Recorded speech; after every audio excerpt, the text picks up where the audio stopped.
Hello students. Class 12 के कुछ students का मैसेज लगातार आ रहा था कि मैम बायोलॉजी सब्जेक्ट में आप जो परख तैयारी उड़ान की जो मॉडल क्वेश्चंस जनरेट किए हैं, निर्गत किया है, आप प्लीज़ उसका हम लोगों को रिवीजन करा दीजिए। तो बिल्कुल आपके एग्ज़ामिनेशन में आपको स्ट्रेस फ्री करते हुए आज से हम लोग परख तैयारी उड़ान की जो मॉडल सेट जनरेट किया गया है उसका रिवीजन हम लोग आपको कराने जा रहे हैं। आप लगातार क्लास में बने रहिए। सारे मॉडल सेट का उनके सही आंसर के साथ आपको रिवीजन कराया जाएगा। तो चलिए स्टार्ट करते हैं। Model set 1 class 12 subject biology और पार्ट ए। जैसा कि आपको पता है कि पार्ट ए में 25 एमसीक्यू रहेंगे और एमसीक्यू में क्या होता है, 4 ऑप्शंस होते हैं और आपको सही आंसर लिखना पड़ता है कॉपी में और हर एक क्वेश्चन का वेटेज जो है वो 1 नंबर का रहता है। तो सेक्शन ए जिसमें कि हम लोग 25 एमसीक्यू देखेंगे। स्टार्ट करते हैं। Question number 1, pollen grain can be stored in liquid nitrogen eight, ठीक है, परागकण को द्रव्य नाइट्रोजन में संग्रहित कर सकते हैं। आपके पास 4 ऑप्शंस है, A 70 degree Celsius, B 100 degree Celsius, C -20 degree Celsius और डी है -196 डिग्री सेल्सियस। तो आपका सही आंसर हो जाएगा -196 डिग्री सेल्सियस। और जब किसी चीज को लिक्विड नाइट्रोजन में इस टेम्परेचर पर स्टोर करते हैं तो इसी को क्रायो प्रिजर्वेशन भी कहा जाता है। क्रायो प्रिजर्वेशन मतलब preservation in liquid nitrogen at -196 degree Celsius, ठीक है। नेक्स्ट क्वेश्चन आसान। How many chromosomes are present in the zygote of human beings. ध्यान दीजिएगा, यहाँ पर जाइगोट पूछा है। और जाइगोट कैसे बनता है? जाइगोट बनता है जब नर युग्मक और मादा युग्मक का संलयन होता है। Fusion of male gamete and female gamete forms zygote. तो मेल गैमेट के पास 23 क्रोमोसोम्स, फीमेल गैमेट के पास 23 क्रोमोसोम्स, तो 23 + 23 46। तो जाइगोट के पास जो सही गुणसूत्रों की संख्या होगी वो कितनी हो जाएगी? 46। सो आपके पास 4 ऑप्शंस है, ए 23, बी 46, सी 22 और डी 45। तो आपको अभी ये समझा दिया गया कि जाइगोट कैसे बन रहा है। तो जाइगोट में गुणसूत्रों की संख्या कितनी हो जाएगी? 46। Next question, which of the following is the second most popular method of birth control in India. निम्नलिखित में से कौन भारत में जन्म नियंत्रण की दूसरी सर्वाधिक लोकप्रिय विधि है? आपके पास 4 ऑप्शंस है, ए ओरल कंट्रासेप्टिव पिल्स मतलब गर्भ निरोधक गोलियां, बी इंट्रायूटराइन डिवाइसेस, सी सर्जिकल मेथड और डी नेचुरल मेथड। तो जो दूसरी सबसे मोस्ट पॉपुलर मेथड है जन्म नियंत्रण की भारत में वो है आपका आईयूडी, इंट्रा यूटराइन डिवाइस। इसका फुल फॉर्म भी पूछ सकता है, what is the full form of IUD? तो IUD stands for intra uterine devices, ठीक है। Next question, in honey bee, एक minute, question number 4, in honey bee sex determination and development occurs through. मधुमक्खियों में लिंग निर्धारण और विकास कैसे होता है? आपके पास 4 ऑप्शंस है, ए गैमेटोजेनेसिस, बी एजेनेसिस, सी पार्थिनोजेनेसिस और डी डबल फर्टिलाइजेशन। आपका सही आंसर हो जाएगा पार्थिनोजेनेसिस, जिसको फॉल्स फर्टिलाइजेशन भी कहा जाता है, ठीक है। Next question, theory of saltation was given by. Saltation सिद्धांत किसने दिया था? 4 ऑप्शंस आपके पास है, 4 वैज्ञानिकों के नाम है, ए लेमार्क, बी डार्विन, सी माल्थस और डी ह्यूगो डी वेराइज। तो आपका सही आंसर हो जाएगा Hugo de varies. Hugo de varies नामक वैज्ञानिक ने साल्टेशन सिद्धांत दिया था। क्वेश्चन नंबर 6 देखिएगा, ये आपका प्री बोर्ड का क्वेश्चन, जेसीईआरटी द्वारा निर्गत मॉडल क्वेश्चन पेपर का क्वेश्चन और इसमें भी है, मतलब इसका आने का चांस है। क्वेश्चन क्या है? Residual nucellus in the seed is known as. बीज में बचा हुआ बीजांड काय क्या कहलाता है? आपके पास 4 ऑप्शंस है, ए एंडोस्पर्म, बी पेरीस्पर्म, सी टैपेटम और डी एल्बुमिन। तो इसका सही आंसर आपको हो जाएगा पेरीस्पर्म, ठीक है। नेक्स्ट क्वेश्चन,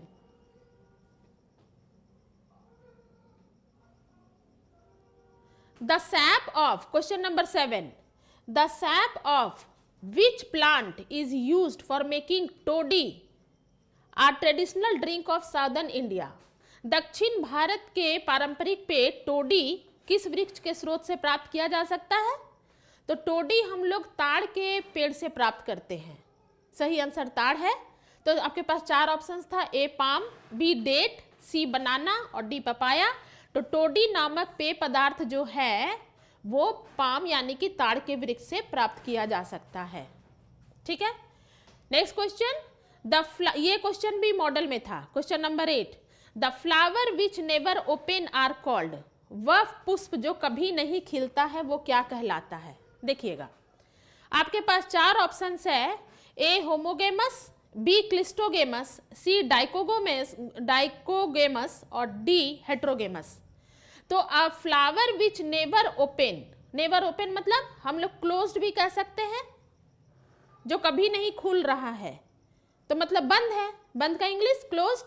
इसका सही आंसर हो जाएगा बी क्लिस्टोगेमस। ये बच्चों को याद कराने के लिए, सी एल क्लोज्ड और सी एल क्लिस्टोगेमस हो जाएगा ना याद आसानी से।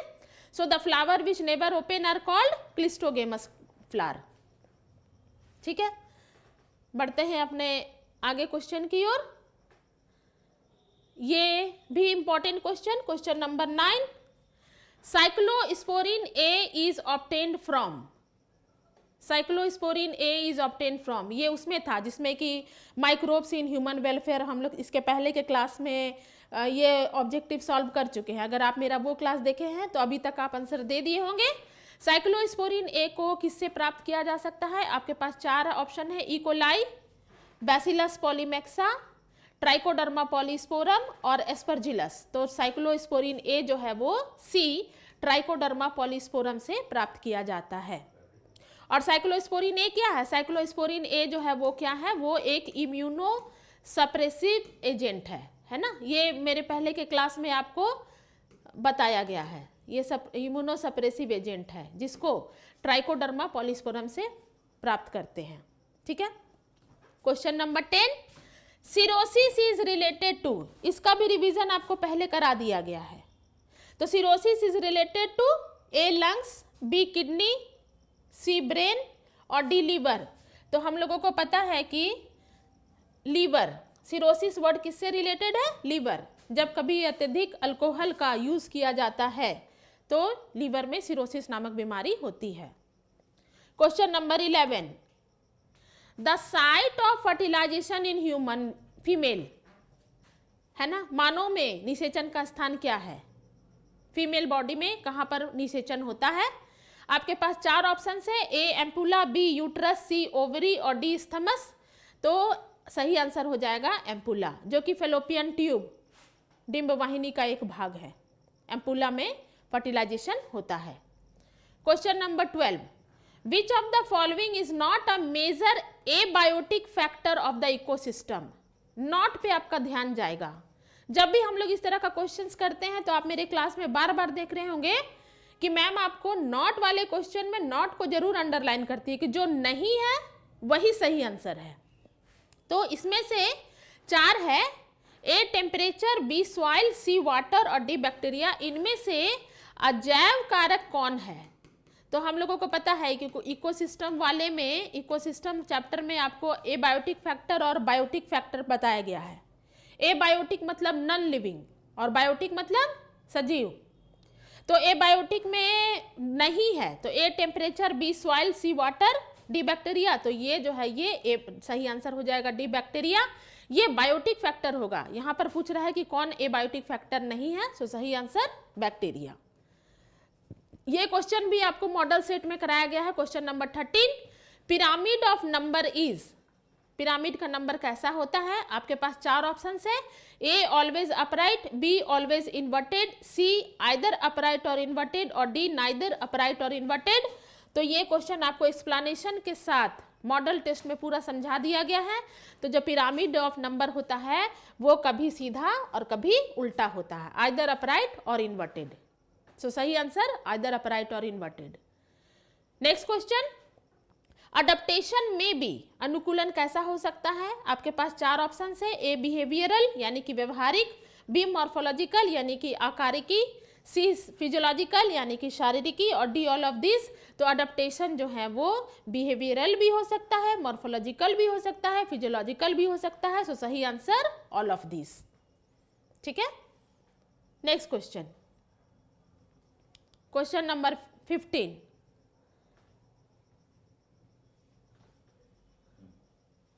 Who is known as father of ecology in India?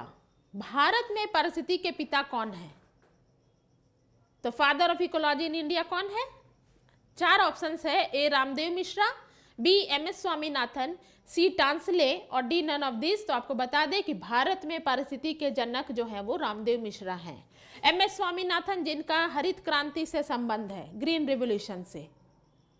तो इंडिया में फादर ऑफ इकोलॉजी किनको कहा जाता है? रामदेव मिश्रा को। और क्वेश्चन नंबर 16, ये आपका रियल टेस्ट का भी क्वेश्चन है। पहला रियल टेस्ट जो हुआ था उसमें ये क्वेश्चन आया था, क्लास 11 में ये क्वेश्चन था। India has national park, how many national park? Bharat में कितने राष्ट्रीय उद्यान हैं? आपके पास 4 ऑप्शन है, ए 14, बी 90, सी 448 और डी 106। तो भारत में टोटल नेशनल पार्क की संख्या कितनी है? 106। सो सही आंसर क्या हो जाएगा? 106। क्वेश्चन नंबर 17, कंज्यूमर्स आर, इनमें से कौन उपभोक्ता है? उपभोक्ता कौन? जो प्रोड्यूसर्स यानी कि प्लांट पर फूड के लिए डायरेक्टली या इनडायरेक्टली डिपेंड करते हैं। तो कंज्यूमर्स इनमें से कौन है? तो ए है ऑटोट्रॉप्स, बी है सेप्रोट्रॉप्स, सी है हेट्रोट्रॉप्स और डी है प्रोड्यूसर। तो कंज्यूमर इसमें ये तो होगा नहीं, ऑटोट्रॉप्स मतलब प्लांट, प्रोड्यूसर्स मतलब प्लांट, ये दोनों तो सेम ऑप्शन है। तो सही आंसर आपका हो जाएगा हेट्रोट्रॉप्स। हेट्रोट्रॉप्स मतलब विषमपोषी। हाँ, विषम हेट्रोट्रॉप्स के 3 प्रकार होते हैं, पैरासाइट, सेप्रोट्रॉप्स और जो होलोजोइक न्यूट्रिशन दिखाते हैं सो। तो इसका सही आंसर क्या हो जाएगा? विषमपोषी यानी कि हेट्रोट्रॉप्स, वही जो हैं वो कंज्यूमर्स कहलाते हैं। ठीक है, question number 18, PAR, PAR stands for, PAR का विस्तारित रूप क्या है? ये 1 नंबर के लिए भी क्वेश्चन आ सकता है। Write the full form of PAR. PAR क्या है? आपके पास 4 ऑप्शन है, A photosynthetically active radiation, B proper active radiation, C primary active radiation और डी नन ऑफ दिस। तो अभी तक अगर आप इकोलॉजी का चैप्टर पूरे डिटेल में पढ़ लिए हैं तो आपको पता चला होगा कि पार का फुल फॉर्म होता है फोटोसिंथेटिकली एक्टिव रेडिएशन, जिसमें कि कोई भी इस पार में मतलब इस वेवलेंथ में जो पौधा है वो प्रकाश संश्लेषण की प्रक्रिया संपन्न करता है, उसको पार कहा जाता है, photosynthetically active radiation. Question number 19, evolution chapter से, Hardy Weinberg equilibrium based on which of the following equation? Hardy Weinberg संतुलन इनमें से किस समीकरण पर आधारित है? जब आप इस 4 ऑप्शंस को देख लेंगे, पहला ऑप्शन क्या है? P plus PQ plus Q is equal to 1, P plus 2PQ plus Q is equal to 1, P plus 2P square Q square plus Q is equal to L और D है P square plus 2PQ plus Q square is equal to 1। आपका सही answer ये हो जाएगा। आप याद कीजिए, हम लोग जब क्लास 10 में, अगर आप बायो के स्टूडेंट हैं, PCB हैं, तो आप जब भी कभी मैथ बनाए होंगे तो अलजेब्रा में एक इक्वेशन आपको याद आ रहा है, A square plus 2AB plus B square, ये हम लोग पढ़ते थे, बस वही याद रखना है यहाँ पर। तो हार्डी-विनबर्ग प्रिंसिपल जो है क्या, वो है P square plus 2PQ plus Q square is equal to 1। So सही आंसर ऑप्शन डी। ठीक है, next question, question number 20, polar bodies are formed during, polar body का निर्माण कब होता है? 4 ऑप्शंस है, स्पर्मेटोजेनेसिस, oogenesis, गैमेटोजेनेसिस और नन ऑफ दिस। तो पोलर बॉडी हम लोग पढ़े हैं ह्यूमन फीमेल में जब अंडाणु का निर्माण हो रहा है, फॉर्मेशन ऑफ ओवा या ओवम या egg is known as oogenesis। तो पोलर बॉडी का निर्माण कब होता है? जब ह्यूमन फीमेल में oogenesis की प्रक्रिया चल रही है। Question number 21, phenylketonuria is a genetic disorder caused by a defect in the metabolism of, तो ये एक आनुवांशिक विकार है जो किसकी गड़बड़ी के कारण होता है।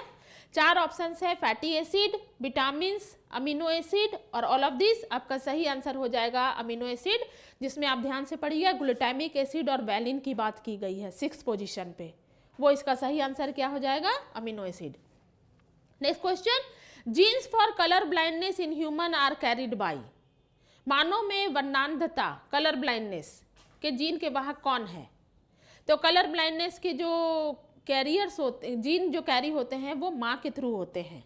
तो आपके पास 4 ऑप्शंस है, A mother, B father, C both A and B and D none of this. तो आपको आंसर पहले ही बता दिया गया है। कलर ब्लाइंडनेस का जो जीन है वो ह्यूमन में कौन कैरी करती है, वो माँ कैरी करती है। So mother will be the right answer. 3 next question, question number 23, 3 dimensional shape of transfer RNA is 3D shape. 3 dimensional मतलब 3D shape. 3D shape transfer RNA का कैसा दिखता है। तो आपके पास ये भी इंपॉर्टेंट क्वेश्चन है। आपके पास 4 ऑप्शंस है, ए इन्वर्टेड एल, इन्वर्टेड एल मतलब उल्टा एल जैसे आकार का, बी क्लोवर लीफ लाइक, सी एक्स आकार का और डी वाई शेप्ड का। तो अगर 3D क्वेश्चन पूछेगा कि ट्रांसफर आरएनए का 3D शेप आकार क्या होता है, तो आपका सही आंसर हो जाएगा इन्वर्टेड एल। और अगर 2D पूछेगा, 2D 2 डायमेंशनल स्ट्रक्चर कैसा होता है, तो आपको ये आंसर हो जाएगा क्लोवर लीफ लाइक स्ट्रक्चर।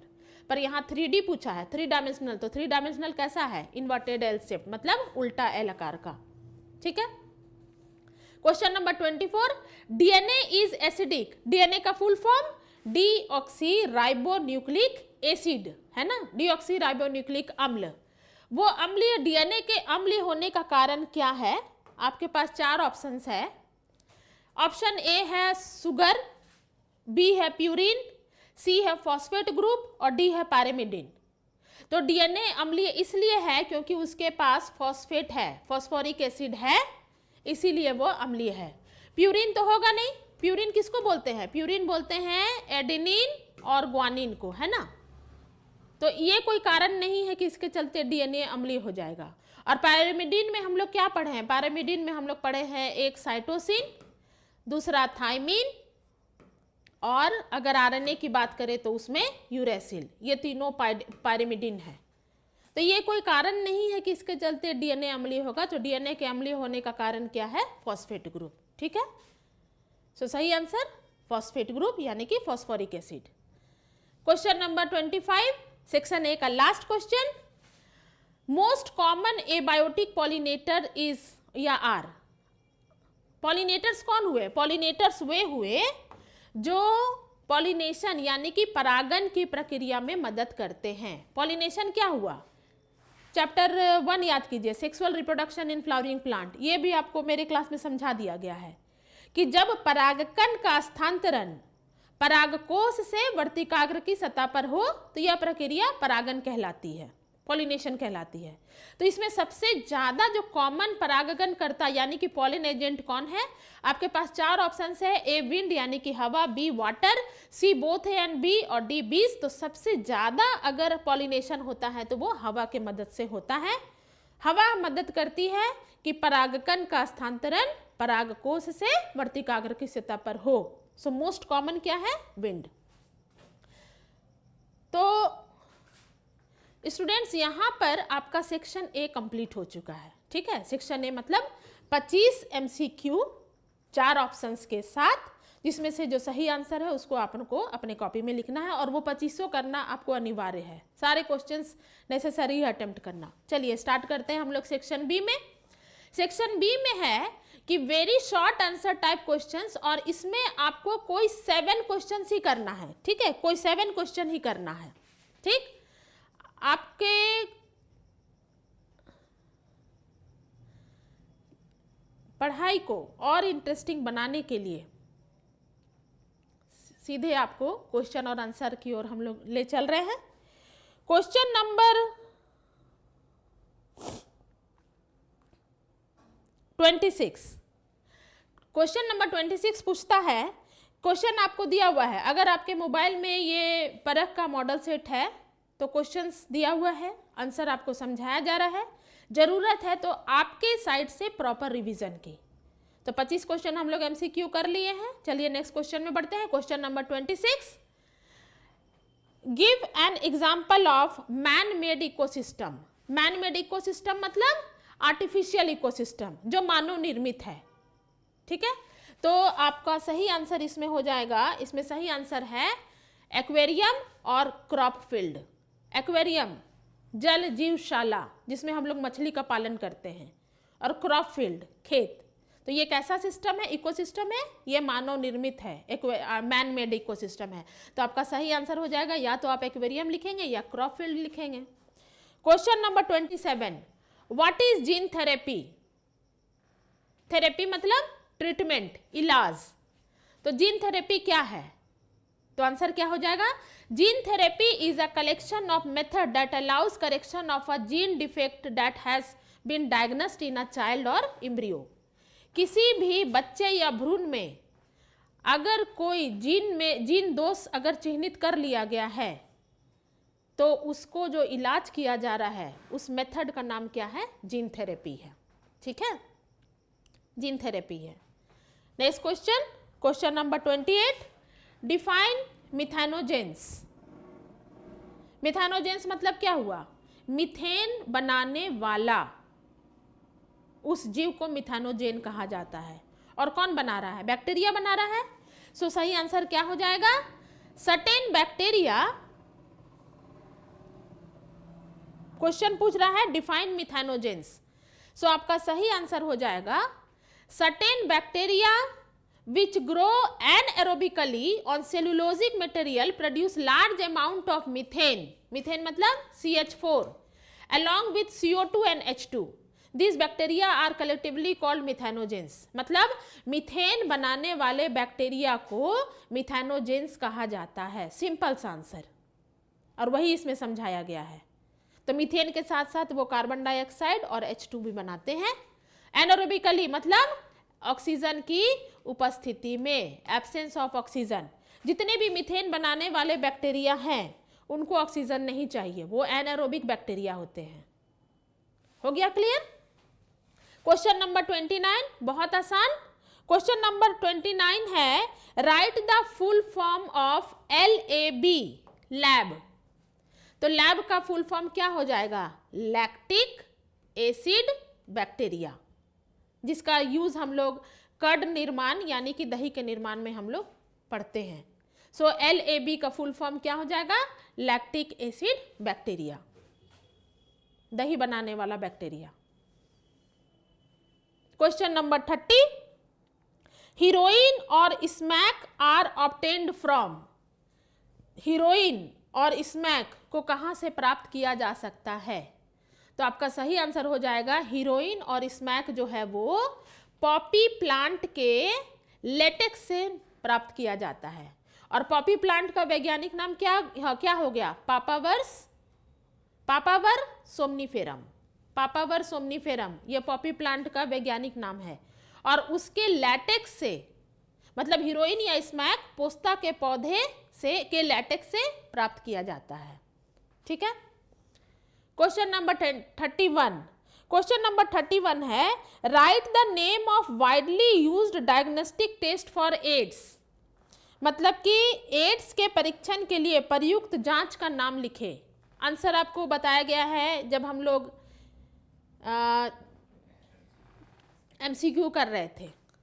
तो एड्स का जो डिटेक्शन है वो एलिजा टेक्निक से किया जाता है, और एलिजा का फुल फॉर्म है एंजाइम लिंक्ड इम्यूनोसॉर्बेंट एसे। ठीक है। Question number 32, write the causative agent name of amoebic dysentery या अमोबियसिस। मतलब कि अमीबिया पेचिस के कारक का नाम लिखे।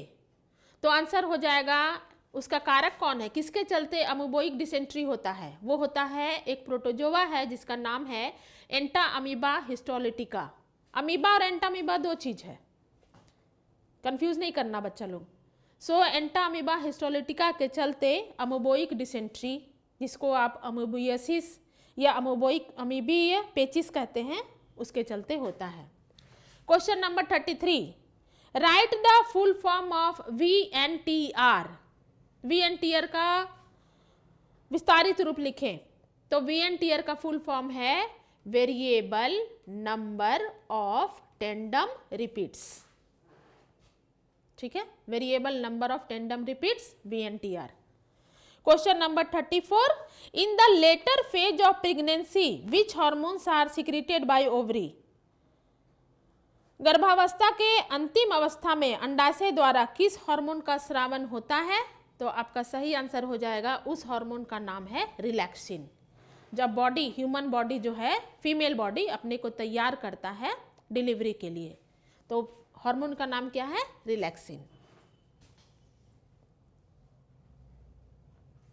जब हम लोग इसमें 7 करना है, 26 से 34 तक जो क्वेश्चन कराया गया उसमें आपको कोई 7 ही करना है और वेटेज कितना था? 1 नंबर। ठीक है, चलिए हम लोग बढ़ते हैं अपने नेक्स्ट सेक्शन बी की ओर। और सेक्शन बी में आपको किन्हीं 6 प्रश्नों के उत्तर देना है और इनका वेटेज जो है वो 3 नंबर का है, 3 नंबर का। ठीक, कोई 6 आपको आंसर्स करना है। क्वेश्चन नंबर 34 तक हो चुका है। क्वेश्चन नंबर 35 सेक्शन बी में हम लोग चलते हैं। सेक्शन बी का 35, what define natality, mortality, immigration.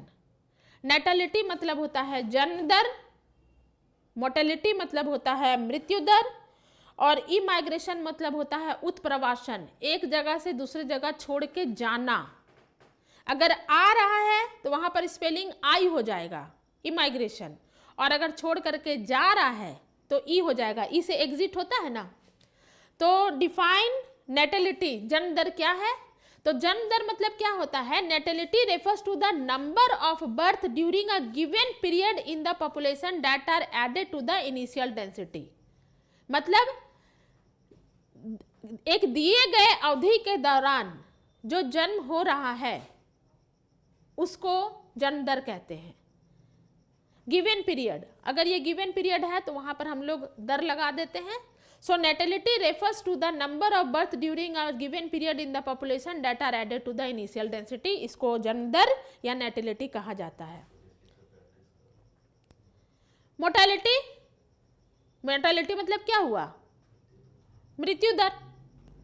तो mortality is the number of death in the population during a given period. मृत्यु दर दी गई अवधि में समष्टि में होने वाले मौतों की कुल संख्या है। बेटा जब एक दिए गए समय में जो जन्म हो रहा है तो वो जन्म दर कहला रहा है, और एक दिए गए समय में जब कोई मृत्यु हो रही है किसी खास जगह पर, किसी समष्टि में, तो वो मृत्यु दर कहला रहा है।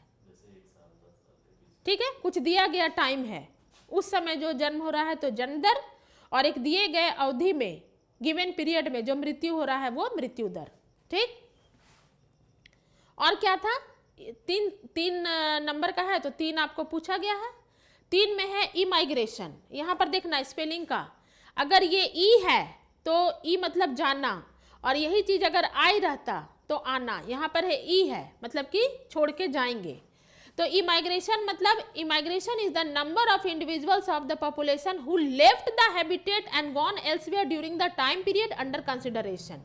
समष्टि के व्यवस्टियों की वह संख्या जो दी गई समय अवधि के दौरान आवास छोड़कर कहीं और चले गए हैं। दी गई समय अवधि में, गिवन पीरियड में जो छोड़ के जा चुके हैं तो वो क्या कहला जाएगा? इमाइग्रेशन। बहुत सारे कारणों से छोड़ के जाना होता है पॉपुलेशंस का। हो सकता है वेदर कंफर्टेबल नहीं है, चाहे जहाँ रह रहे थे वहाँ पर अनुकूल नहीं था, तो कुछ समय के लिए, जैसे अभी कैसे प्रवासी पक्षी लोग भारत में चले आते हैं, साइबेरियन डक आ जाता है, फिर जब नॉर्मल हो जाएगा उसका ओरिजिनल हैबिटेट तो वापस चला जाएगा। तो इसी को कहते हैं छोड़ के जाने की जो प्रक्रिया है एक दिए गए समय अवधि में, उसको इमाइग्रेशन कहा जाता है। Question number 36, what do you understand bye palindromic sequence. ठीक है, question number 36, what do you understand bye palindromic sequence. Palindrome होता है बेटा, पैलिंड्रोम होता है जब किसी भी चीज को उल्टा सीधा माने फॉरवर्ड और बैकवर्ड एक समान पढ़ा जाए। कैसे? जैसे हम यहाँ पर एक एग्जाम्पल हम यहाँ पर दिख रहे हैं, हम यहाँ पर लिख रहे हैं मलयालम, है ना, मलयालम। मलयालम को इधर से पढ़ो तो वही पढ़ाएगा, इधर से पढ़ो तो वही पढ़ाएगा। ऐसा हम लोग खेलते भी थे गेम। जहाज, कनक, ये सब कैसे वर्ड है? ये सब पैलिंड्रोम वर्ड है। तो पूछता है कि व्हाट इज, क्वेश्चन आपका पूछ रहा है कि what do you understand by palindrome sequence. तो the palindrome in DNA is a sequence of a base pairs that reads same on the two strands when orientation of reading is kept the same. For example यहाँ पर देख लो, बोलता है कि palindrome वह अनुक्रम है जो दोनों लड़ियों में, मतलब डीएनए के दोनों स्ट्रैंड में एक जैसा पढ़ा जाता है। एग्जाम्पल देख लेना, अगर हम लोग डीएनए के 2 स्ट्रैंड की बात कर रहे हैं तो हमको पता है कि डीएनए का 2 स्ट्रैंड एक दूसरे के ऑपोजिट होता है। ये अगर 5' से 3' जा रहा है तो दूसरा वाला स्ट्रैंड 3' से 5' की ओर जाएगा। और देखो यहाँ पर क्या है, GAATTC, ठीक है, इधर से भी वही है GAATTC। तो ये क्या हो गया? ये पैलिंड्रोमिक सीक्वेंस हो गया। समझा दिए हैं, इसको याद कर लेना। क्वेश्चन नंबर 37 हम लोग पहले भी डिस्कस किए हैं। क्वेश्चन नंबर 37 बोलता है राइट अबाउट विड्रॉल सिंड्रोम, विनिवर्तन संलक्षण के बारे में लिखे। तो ये क्या है कि जब डिपेंडेंस, आंसर क्या है, dependence is the tendency of the body to manifest a characteristic and unpleasant withdrawal syndrome if regular dose of drug और alcohol abruptly discontinued. This is characterized by anxiety, shakiness, nausea and sweating which may be relieved when use is resumed again. ठीक है। निर्भरता शरीर की कृति है जो drug या alcohol की नियमित मात्रा अचानक बंद कर दिए जाने पर अभिलक्षणिक और अप्रिय विनिवर्तन संलक्षण के रूप में व्यक्त होती है। इसके अभिलक्षण है चिंता, कंपन, मिचली और पसीना आना, जिनसे ड्रग या अल्कोहल का इस्तेमाल फिर से चालू कर दिए जाने पर छुटकारा मिल जाता है। ठीक है। विड्रॉल सिम्टम मतलब क्या हुआ कि किसी भी ड्रग या अल्कोहल को अगर अचानक से बंद कर दिया जाए तो शरीर में कुछ लक्षण दिखते हैं। वो लक्षण क्या रहेगा? वो लक्षण रहेगा एंग्जाइटी मतलब चिंता, वो लक्षण रहेगा शेकीनेस यानी कि कपकपाना, कंपन, नॉजिया यानी कि बार बार उल्टी महसूस होना जिसको आप मिचली बोल रहे हैं, और स्वेटिंग यानी कि पसीना आना। तो ये अचानक से अगर कोई ड्रग या अल्कोहल या कोई मादक पदार्थ बंद कर दिया जाए तो शरीर इस तरह के लक्षण दिखाते हैं जिसको कि विड्रॉल सिंड्रोम कहा जाता है। पहले भी आपको बताया जा चुका है, ये जो सिंड्रोम वर्ड है, ये सिंड्रोम वर्ड का मतलब होता है collection of symptom, group of symptom. जब एक साथ शरीर में बहुत सारा लक्षणों का प्रतीत होना दिखने लगे तो हम कह सकते हैं कि group of symptoms is known as syndrome. ठीक है। क्वेश्चन नंबर 38 पूछता है कि write difference between active immunity and passive immunity. तो आपके पास आंसर है एक्टिव इम्यूनिटी और पैसिव इम्यूनिटी। हम जब भी डिफरेंस लिखते हैं तो हम इसी तरह से बाएं तरफ जो है एक्टिव इम्यूनिटी, दाएं तरफ पैसिव इम्यूनिटी, और इस तरह से हम लोग आंसर लिखते हैं। एक्टिव इम्यूनिटी का आंसर दिया है it is produced by the antibodies of the host in response to direct contact with an antigen. और पैसिव इम्यूनिटी का है कि it is produced by the introduction of antibodies from outside into the host. मतलब जब शरीर में बोलता है कि जब परपोषी प्रतिजनों का सामना करता है तो शरीर में प्रतिरक्षी पैदा होते हैं, यह सक्रिय प्रतिरक्षा कहलाती है, एक्टिव वाला। और जब हम बाहर से ले रहे हैं, जब आउटसाइड से लिया जा रहा है तो वो कहला जाएगा पैसिव इम्यूनिटी।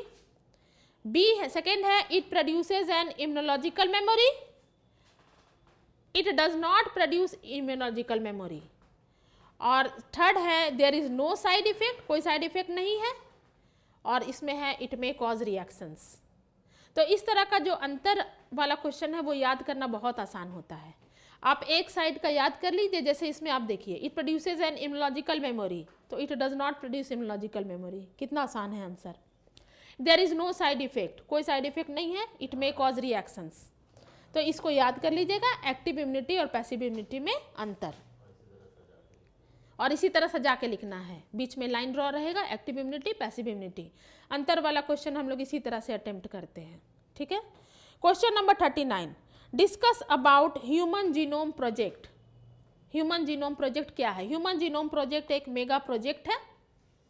तो एचजीपी कभी ये क्वेश्चन भी आ सकता है 1 नंबर के लिए, what is the full form of HGP? तो एचजीपी का फुल फॉर्म हो जाएगा human genome project. It was an international scientific research project got successfully completed in the year 2003 by sequencing the entire human genome of 3.3 billion base pair। Manav genome परियोजना जो है एक अंतरराष्ट्रीय शोध परियोजना थी। मानव जीनोम परियोजना मतलब कि ह्यूमन जीनोम प्रोजेक्ट, ये एक इंटरनेशनल अंतरराष्ट्रीय परियोजना, शोध परियोजना थी जिसका मकसद मानव जीनोम का मानचित्रण, अनुक्रमण और स्वतंत्र प्रकाशन करना। यह 1990 में शुरू हुई थी और 13 साल के बाद 2003 तक में यह कंप्लीट हुआ। ठीक है। What are the important goals of HGP? HGP के कुछ महत्वपूर्ण लक्ष्य क्या थे? तो उसका कुछ महत्वपूर्ण लक्ष्य ये था कि लगभग 20,000 से 25,000 सभी जीनों के बारे में पता लगाना। दूसरा, मानव डीएनए को बनाने वाले 3 बिलियन रासायनिक क्षार युग्मों के अनुक्रमों को निर्धारित करना। और तीसरा, उपरोक्त जानकारी को आंकड़ों के रूप में संग्रहित करना। और चौथा, आंकड़ों के विश्लेषण हेतु नई तकनीक का सुधार करना। तो ये 4 जो आपको लक्ष्य है ह्यूमन जीनोम प्रोजेक्ट के, जो गोल्स हैं, इसको याद करना होगा आपको। ये 4 जो थे, 4 जो गोल्स हैं, ये आपको देखिएगा। Identify all the approximately 20,000 to 25,000 genes in the human DNA, सबको पहचानना। Determine the sequences of the 3 billion chemical base pairs that make up human DNA. Store this information in databases and improve tools for data analysis. ये 4 जो है आपको मानव human genome project यानी कि मानव genome परियोजना का लक्ष्य था। क्वेश्चन नंबर 40 आ चुका है पहले भी। What is down syndrome? Down syndrome हम लोग पहले भी पढ़े हैं। डाउन सिंड्रोम क्या पढ़े हैं कि लैंगडन डाउन ने सबसे पहले इस डिजीज के बारे में बताया था, जिसमें 21st क्रोमोसोम जो है वो 3 के सेट में हो जाता है। तो हम लोग क्या कहते हैं? ट्राइजोमी ऑफ 21st क्रोमोसोम, है ना।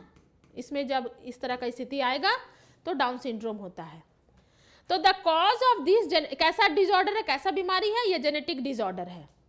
So the cause of this genetic disorder is the presence of an additional copy of the chromosome number 21। जब 21वां क्रोमोसोम जो है वो अतिरिक्त आ जाए 3 के सेट में। The affected individual is short statured with small round head, furrowed tongue and partially open mouth. Palm is broad with characteristic palm crease, physical, psychomotor and mental development is retarded। मतलब जिसको भी down syndrome होगा, हुआ क्यों? हुआ इसलिए कि जो 21वां नंबर का क्रोमोसोम था उसका एक एडिशनल सेट उसके पास था। हम लोग जानते हैं कि क्रोमोसोम की कुल संख्या हम लोगों में कितनी है? ह्यूमन में है 46, पर जिसको डाउन सिंड्रोम हो जाएगा तो उसका 21वां एक और है तो वो हो जाएगा 47।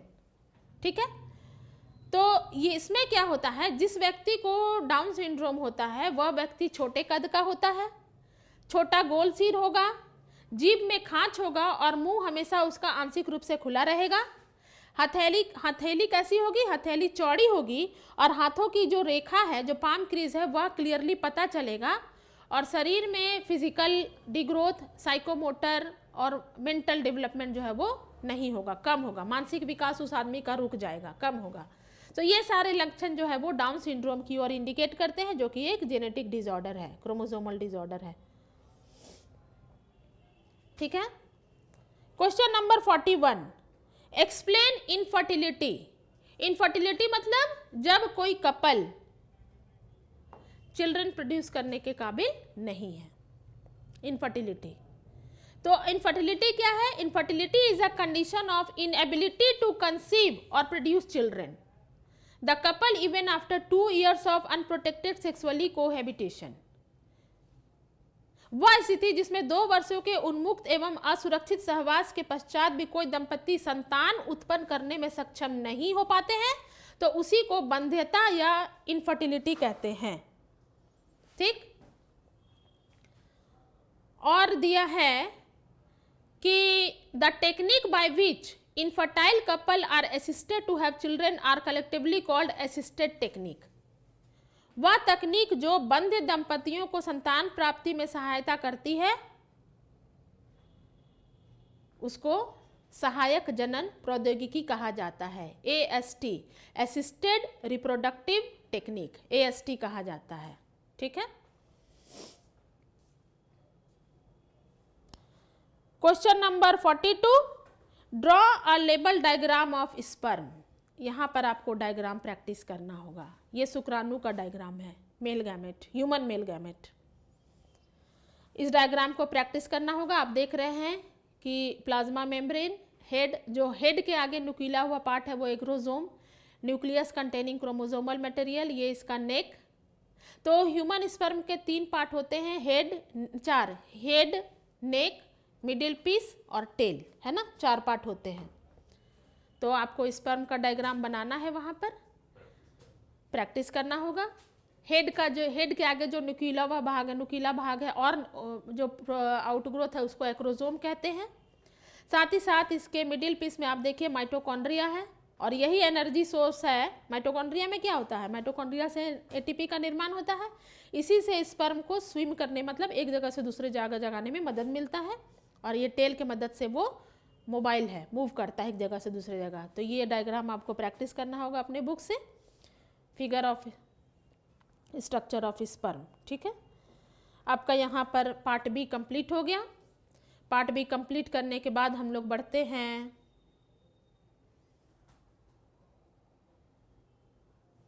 अपने लॉन्ग सेक्शन में। उसमें कोई आपको 6 ही करना था और 3 नंबर का था। ठीक, बढ़ते हैं अपने पार्ट सी में, जिसको कहते हैं लॉन्ग आंसर टाइप क्वेश्चंस, दीर्घ उत्तरीय प्रश्न। और इसमें से आपको कोई 4 करना है। Define biodiversity, what are the major causes of loss of biodiversity.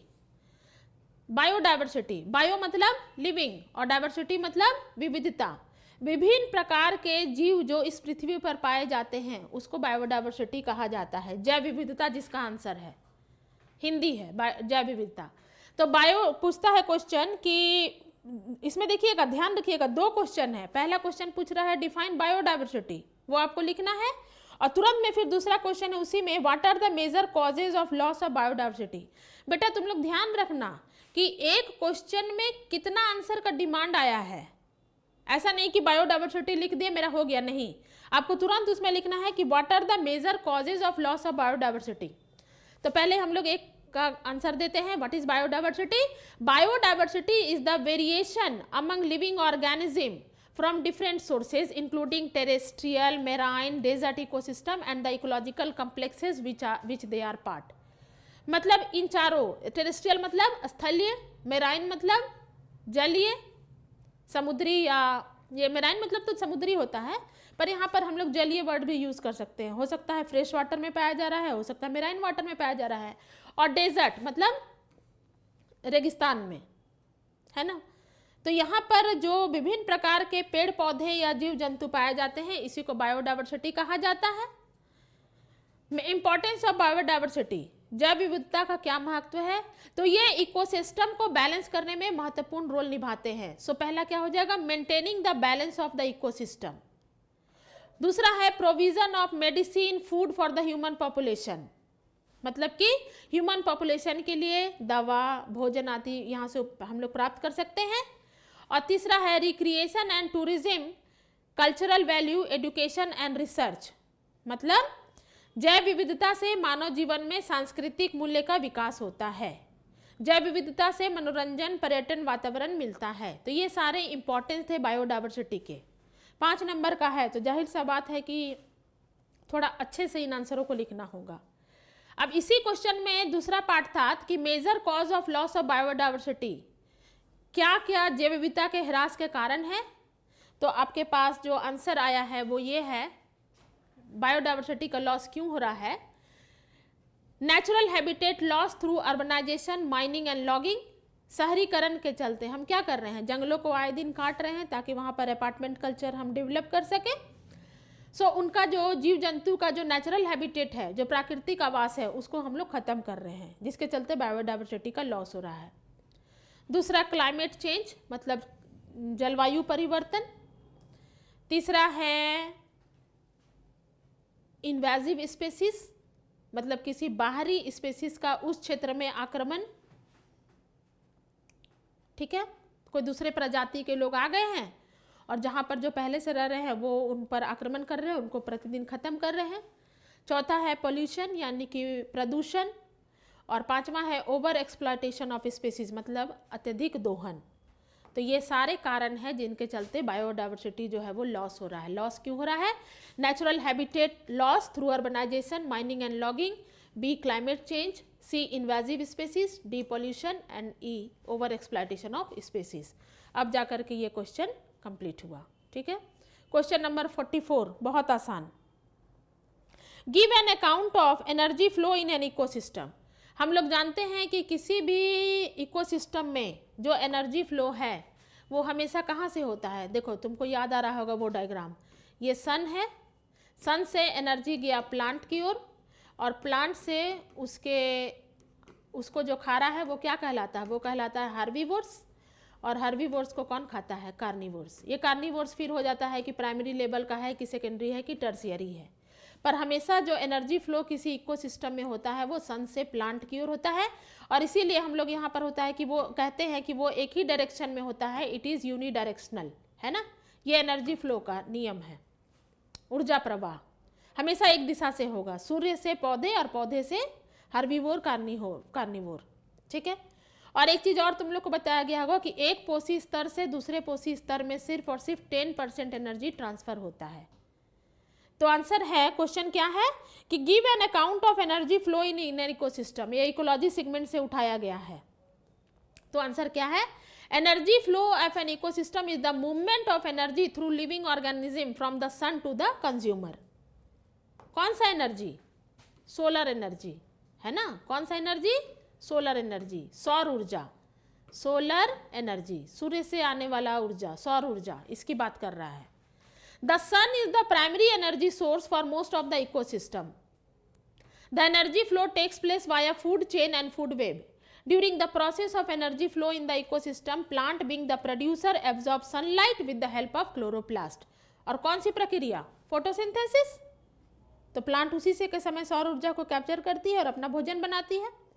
अब ये जो ट्रॉपिक लेवल की यहाँ पर बात कर रहा है, पोषी स्तर की बात कर रहा है, तो यहाँ पर देखना, द प्रोड्यूसर एंड कंज्यूमर, उत्पादक और उपभोक्ता। The producer and consumer in the ecosystem can be arranged in different feeding groups. सबसे पहले प्रोड्यूसर, फिर हार्बीवोर, फिर कार्निवोर, फिर कार्निवोर। प्रोड्यूसर कौन हुए? प्रोड्यूसर हुए plants represent producer the first trophic level use sunlight, जो कि तुम लोगों को समझाया गया है। हार्बीवोर कौन हुए? हार्बीवोर को प्राइमरी कंज्यूमर भी कहा जाता है, जो which feeds on producer represent second trophic level, जो पौधों पर निर्भर करते हैं, जैसे हिरन, बकरी। कार्निवोर कौन हुआ? कार्निवोर वो हुआ those which feed on herbivore called secondary consumer, जो हर्बीवोर पर डिपेंड कर रहे हैं। और कार्निवोर्स, ये टॉप कार्निवोर्स कौन हुए? It is also known as tertiary consumer which feed on secondary consumer. तो अब अगर यहाँ पर हम बता दें इस तरह से कि ये मान लो ये ग्रास है और ग्रास को खा रहा है ग्रास हॉपर, है ना, ग्रास हॉपर। ग्रास हॉपर को खा रहा है यहाँ पर फ्रॉग, और फ्रॉग को खा रहा है स्नेक, सांप खा रहा है। तो ग्रास क्या हुआ? ग्रास हो गया प्रोड्यूसर, समझ गए। ग्रास हॉपर क्या हो गया? ग्रास हॉपर हो गया हर्बीवोर। फ्रॉग क्या हो गया? फ्रॉग हो गया कार्निवोर। और स्नेक क्या हो गया? स्नेक हो गया टर्शियरी कार्निवोर, समझ गए। तो इस तरह से तो एनर्जी का जो फ्लो है वो कहाँ से शुरू हो रहा है? वो ग्रास से शुरू हो रहा है, और यही ग्रास जो है वो सौर ऊर्जा को कैप्चर करके प्रकाश संश्लेषण के थ्रू अपना फूड बनाता है और एनर्जी का फ्लो होता है। ये डायग्राम देख लो, ये सन है, सन के द्वारा वो एनर्जी चला आया प्रोड्यूसर यानी कि प्लांट में। इसमें से कुछ ऊर्जा जो है वो लॉस चला गया ग्रास हॉपर को पक्षी और पक्षी को बाज। सो इस तरह से energy flow through different trophic level. ठीक, बढ़ते हैं अपने क्वेश्चन डायग्राम समझा दिया गया। Question number 45। क्वेश्चन नंबर 45 है explain the role of microbes in household product. बड़ा आसान क्वेश्चन है। घरेलू उत्पादों में सूक्ष्म जीवों का इस्तेमाल किस तरह से किया जाता है? तो हम लोग पहले भी अपने पहले के क्लास में इसका डिस्कशन बहुत अच्छा से कर चुके हैं। तो following are the role of microbes in household products, कहाँ पर किया जाता है सो देख लो। घरेलू उत्पादों में सूक्ष्मजीवों का इस्तेमाल कई तरह से किया जाता है।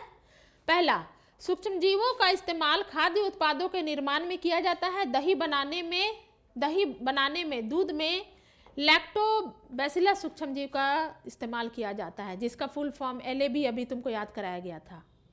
तो सबसे पहला है दूध से दही बनाने में सूक्ष्मजीव का यूज किया गया, लैक्टोबैसिलस बैक्टीरिया का। दूसरा है इडली, डोसा और रोटी आदि बनाने में सूक्ष्मजीव का इस्तेमाल किया जाता है। ठीक है। तीसरा है खमीर, जो कि एक ईस्ट है। ईस्ट का नाम क्या है? सेक्रोमाइसिस सेरेबेसी। खमीर का उपयोग करके ब्रेड बनाया जाता है। ठीक है, मतलब ब्रेड बनाने के क्रम में। नेक्स्ट है विभिन्न प्रकार के पनीर यानी चीज आदि बनाने में सूक्ष्मजीव का उपयोग होता है। उसके बाद है एंटीबायोटिक का निर्माण सूक्ष्मजीवों द्वारा होता है, जो विभिन्न प्रकार के खतरनाक रोग जैसे प्लेग, काली खांसी, डिप्थेरिया आदि से बचाता है। तो एंटीबायोटिक क्या है? याद आ रहा है? एंटीबायोटिक अलेक्जेंडर फ्लेमिंग नामक वैज्ञानिक ने पेनिसिलिन नामक एंटीबायोटिक सबसे पहले बनाया था। तो पेनिसिलिन का निर्माण पेनिसिलियम फंजाई से हुआ था। तो एंटीबायोटिक का निर्माण बैक्टीरिया से होने वाले रोगों को ठीक करने के लिए किया गया था। नेक्स्ट है पेक्टिनेज और प्रोटियोज का इस्तेमाल जूस को साफ करने में किया जाता है। और लास्ट है मोनास्कस परप्यूरियस जो है ईस्ट है, उसके मदद से स्टैटिन बनाया जाता है, और स्टैटिन जो है वो ब्लड कोलेस्ट्रॉल लेवल को कम करता है। ठीक है। Question number 46, explain restriction enzyme. Restriction enzyme जो हम लोग पढ़े हैं कि the restriction enzyme is a protein produced by bacteria that clips the DNA at specific site. Restriction enzyme जो DNA को किसी खास जगह पे काटने का काम करता है। This site is also known as restriction site. Restriction enzymes belong to a larger class of enzymes called nucleases. और ये रिस्ट्रिक्शन एंजाइम जो है वो दो प्रकार के होते हैं, एक्सोन्यूक्लियस और endonuclease. Exonucleases remove the nucleotides from the ends of the DNA, whereas endonucleases make cuts at specific position within the DNA. और इसी एंडोन्यूक्लियस को मॉलिक्यूलर सीजर भी तुम लोगों को पढ़ाया गया है, जो DNA को काटने का काम करता है, सीजर, है ना। तो इसको याद कर लेना।